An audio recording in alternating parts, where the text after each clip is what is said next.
Hello everyone. तो आज हम लोग शुरू करते हैं जुडिशरी का थर्ड पार्ट, जिसमें हम लोग पढ़ेंगे इंडिपेंडेंस ऑफ जुडिशरी। इसके पहले दो पार्ट जिसमें कॉन्सेप्ट और फंक्शन ऑफ जुडिशरी है वो हम पहले दो वीडियोस में पढ़ चुके हैं। ये हम लोग का थर्ड वीडियो है।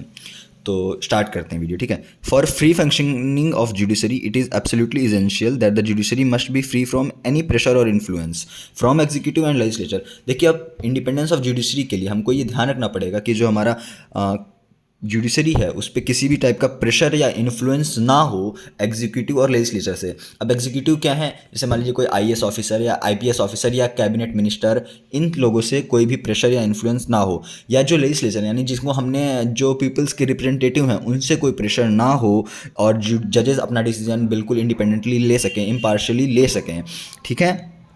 जुडिशरी कंसिस्ट ऑफ जजेस and magistrate who sit in courts in a hierarchical manner. ठीक है, अब हमें पता है कि हमारे जो इंडिया में कोर्ट जो है हायरार्कियल मैनर में, जैसे सबसे ऊपर सुप्रीम कोर्ट, फिर हाई कोर्ट, फिर डिस्ट्रिक्ट कोर्ट, फिर सेशन कोर्ट्स, ऐसे होते हैं, ठीक है। तो उसमें अलग अलग जजेस होते हैं, जैसे जजेस ऑफ सुप्रीम कोर्ट, फिर जजेस ऑफ हाई कोर्ट, फिर जजेस ऑफ डिस्ट्रिक्ट कोर्ट, है ना। उसके बाद फिर मजिस्ट्रेट्स, ठीक है। तो यही इसमें बताया गया है।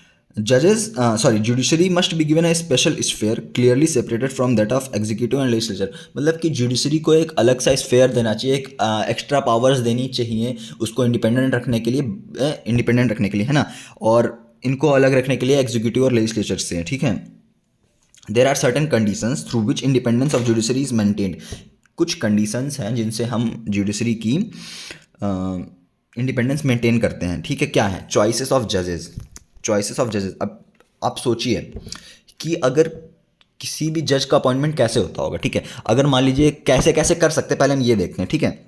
बाय पीपल, हम डायरेक्ट लोगों से इलेक्शन करवाएं और करें कि जो हमारे आसपास के लोग हैं या हम लोग किसी भी जजेस को इलेक्ट करें, तो कैसा रहेगा। देखिए, अब जो हम लोग इलेक्ट करते हैं, आप सब जानते हैं कि जो लेजिस्लेचर में हम लोग जिनको इलेक्ट करते हैं वो कितने ही पढ़े लिखे होते हैं ना।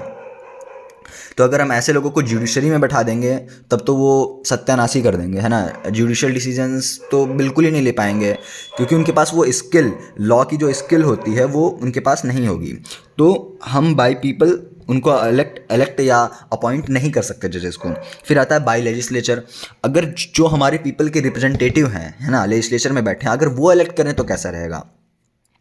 देखिए, ये एक ऑप्शन हो सकता है, बट ये एक अप्रोप्रिएट ऑप्शन नहीं होगा। क्यों? क्योंकि इससे फिर जुडिशरी की इंडिपेंडेंस चली जाएगी। अगर लेजिस्लेचर जजेस अपॉइंट करेगा तो लेजिस्लेचर का एक अपर हैंड होगा जुडिशरी पे। मतलब फिर ऐसे ना, फिर क्या होगा कि जजेस लेजिस्लेचर को खुश करने के लिए अपने डिसीजन देंगे। जो डिसीजन गवर्नमेंट के फेवर में होगा वही जजेस डिसीजंस लेंगे, वरना फिर इंडिपेंडेंस ऑफ जुडिशरी नहीं रह जाएगा, ठीक है। फिर आता है बाय एग्जीक्यूटिव। जो एग्जीक्यूटिव हैं, है ना, जो पॉलिटिक्स से दूर है, अगर वो सेलेक्ट करें तो कैसा है। ये एक अप्रोप्रिएट ऑप्शन हो सकता है ना, कि अगर कोई एक एग्जीक्यूटिव हो वो, या कोई ग्रुप ऑफ एग्जीक्यूटिव हैं वो अगर करें सेलेक्ट, तो एक अप्रोप्रिएट ऑप्शन हो सकता है। बट एक हमारे पास जो फाइनल मेथड है वो इससे भी बेटर है। फाइनल मेथड क्या है हमारे पास, कि जो हमारे ग्रुप ऑफ जजेस हैं ऑलरेडी प्रेजेंट ग्रुप ऑफ जजेस हैं, तो उनका एक ग्रुप बनाया जाए। मान लीजिए जो भी जजेस हैं उनका एक ग्रुप बनाए हम, और उनसे कहें कि आप एक हमें लिस्ट तैयार करके दीजिए जिन जिन जजेस को हम आगे अपॉइंट कर सकते हैं, है ना। और वो लिस्ट में से एग्जीक्यूटिव्स जो हैं वो चूज़ करें कि कौन से इसमें से कौन से जजेस जो हैं मतलब जिनका अपॉइंटमेंट किया जाएगा। ऐसे कौन से लोग हैं जिनका अपॉइंटमेंट हम एज अ जज करेंगे, है ना। तो ये सबसे हमारा जो है अच्छा और एक तरीके से फाइनल मेथड होता है, और जो कि बहुत सिक्योर है, जो इंडिपेंडेंस ऑफ जुडिशरी मेंटेन करता है ना। तो ठीक है, अब ऐसे समझ लीजिए अगर सिर्फ एग्जीक्यूटिव को दे देंगे, मान लीजिए कोई एक ग्रुप ऑफ एग्जीक्यूटिव है ना, अगर उन पे ही हम अपॉइंटमेंट ऑफ जजेस कर देंगे तो जो जजेस होंगे हमेशा डिसीजन उनके फेवर में लेंगे। या एग्जीक्यूटिव का मान लीजिए कोई पर्टिकुलर केस आ गया, है ना, जज के सामने, तो वो हमेशा एग्जीक्यूटिव को फेवर करेंगे। तो इसमें इंडिपेंडेंस कहाँ रह गई? इंडिपेंडेंस नहीं रह गई।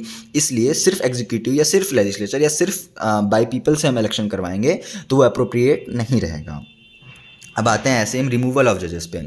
अब रिमूवल ऑफ जजेस, मान लीजिए जजेस अपॉइंट तो हो गए, लेकिन उस रिमूवल ऑफ जजेस किसी एक एग्जीक्यूटिव के हाथ में पावर दे दी गई कि मान लीजिए ये एक आईएएस ऑफिसर है, इसको अगर आप इसके पास पावर है कि ये अपने डिस्ट्रिक्ट कोर्ट के जजेस को रिमूव कर सकता है, तो क्या वो जज इंडिपेंडेंटली काम कर पाएगा? नहीं कर पाएगा। वो उसके प्रेशर में हमेशा रहेगा, है ना, वो उसके सबॉर्डिनेट रहेगा, उसको हमेशा उस एग्जीक्यूटिव की बात माननी पड़ेगी, है ना। जो एग्जीक्यूटिव है वो जजेस से अपने फेवर ले सकता है, अपना काम करवा सकता है। तो ये फिर इससे हमारा इंडिपेंडेंस चली जाती है। तो आखिर फिर रिमूवल ऑफ जजेस कैसे किया जाए?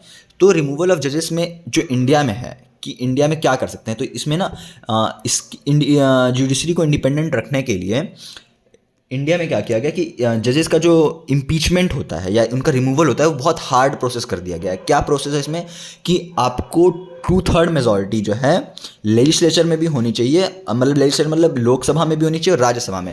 अगर दोनों में 2/3 मेजॉरिटी है कि किसी जज का इम्पीचमेंट करना चाहिए तो वो जज इम्पीच होता है, यानी रिमूव होता है अपने उससे। तो एक बहुत मुश्किल प्रोसेस है और 2/3 मेजॉरिटी पा पाना वो भी बहुत एक अपने में बहुत बड़ी बात है। तो वो चीज़ हो पाना बहुत मुश्किल है, बहुत कॉम्प्लेक्स प्रोसेस है ना।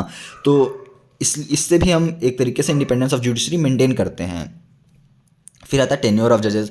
अब फिर वही बात आ गई, अगर लेजिस्लेचर या कोई एग्जीक्यूटिव है ना टेन्योर ऑफ जजेस चेंज कर सके, है ना, तो फिर वो आप इंडिपेंडेंट रह जाएगा? नहीं रह जाएगा। और एक चीज़ क्या क्या जो ये टेन्योर ऑफ जजेस है इसको फिक्स रखना चाहिए, या मतलब जब तक कोई जजेस कि किसी एज तक फिक्स है कि आप इतने एज के हो जाएंगे तो आपको रिटायरमेंट हो जाना चाहिए, या फिर अनलिमिटेड होना चाहिए? अब ये अलग अलग कंट्रीज़ पे डिपेंड होता है। जैसे यूएसए में क्या होता है ना कि आप कोई भी जज होता है वो लाइफ लॉन्ग एज अ जज कंटिन्यू कर सकता है अगर वो गुड बुक्स में है, मतलब उसके खिलाफ कोई एक्शन या कोई मिसकंडक्ट का एक्शन नहीं लिया गया है, तो वो लाइफ लॉन्ग जज रह सकता है। बट इंडिया में ऐसा नहीं है।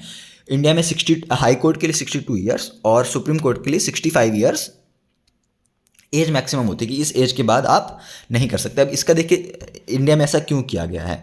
अब ये सोचने वाली बात होती है ना कि किसी भी अगर टेन्योर को कैसा रखना चाहिए, छोटा रखना चाहिए या बहुत बड़ा रखना चाहिए। अगर आप टेन्योर ऑफ जजेस को बहुत छोटा रखेंगे तो इसके एस्पिरेंट बहुत कम हो जाएंगे, इसमें लोगों का मोटिवेशन नहीं रह जाएगा, लोग इसमें नहीं जाएंगे अपना, और फिर लास्ट में क्या होगा, जजेस की कमी पड़ जाएगी, है ना। तो बहुत छोटा भी हम इसका टेन्योर नहीं रख सकते हैं, और लेकिन हम तो क्या बहुत ज़्यादा टेन्योर रख दें, इसी लाइफ लॉन्ग रख दें तो ये भी नहीं कर सकते। क्यों? क्योंकि अगर मान लीजिए कोई करप्ट जज होगा तो वो अगर हम उसका लाइफ लॉन्ग उसका टेन्योर रख देंगे तो वो लाइफ लॉन्ग उस अपने जुडिशरी में बैठ के करप्शन करता रहेगा, तो वो भी सही नहीं है ना। तो एक एडुकेट टाइम पीरियड होना चाहिए जिसमें कि हमारा जो कि हमारे जुडिशरी का या जजेस का टेन्योर होगा, है ना। फिर आते हैं क्वालिफिकेशंस पे। क्वालिफिकेशंस देखिए, अब जज के पास बहुत स्किल्स होते हैं, है ना।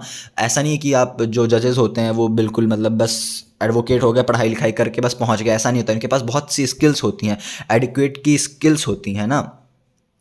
तो अब अगर आप ऐसे ही किसी बंदे को एज अ जज बना देंगे तो वो जाहिर सी बात है कि बिल्कुल सही से सोच नहीं पाएगा, सही से डिसीजंस नहीं ले पाएगा।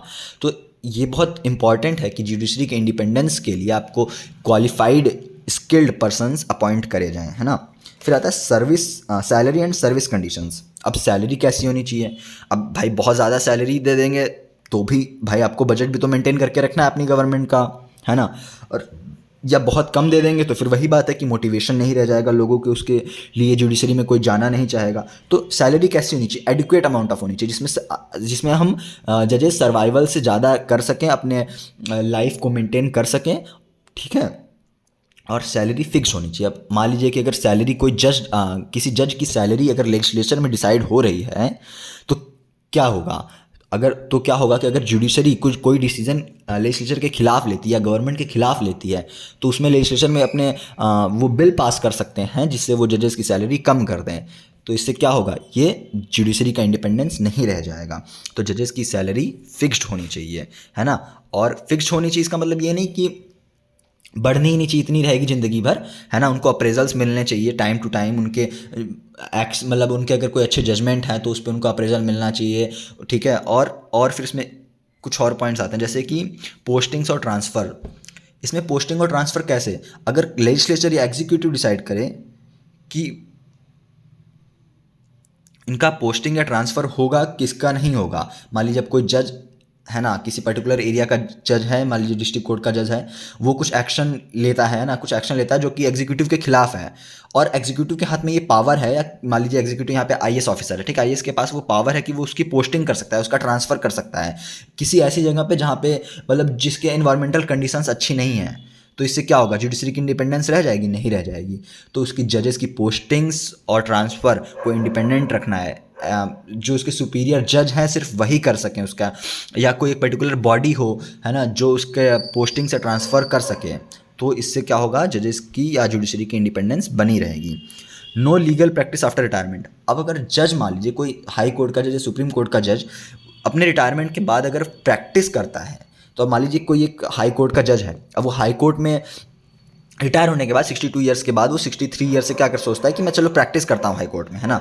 अब अगर वो प्रैक्टिस करेगा तो वो ऑलरेडी कई जजेस को जानता है वहाँ पे, है ना, या कई जजेस को जानता है वो, या ये भी सोच सकता है कि मान लीजिए जब वो 61 ईयर का कोई जज हो गया, उसको पता है कि 1 साल बाद मैं रिटायर हो जाऊंगा, तो वो अपने जूनियर्स, ऐसे जूनियर्स को एज अ जज रिकमेंड करेगा या अपॉइंट करेगा हाई कोर्ट में, जिससे उसकी बनती हो, ताकि जब वो प्रैक्टिस करे तो वो जूनियर जज उसकी मदद करें, है ना, और जो जजमेंट्स हैं उनको इन्फ्लुएंस कर सकें।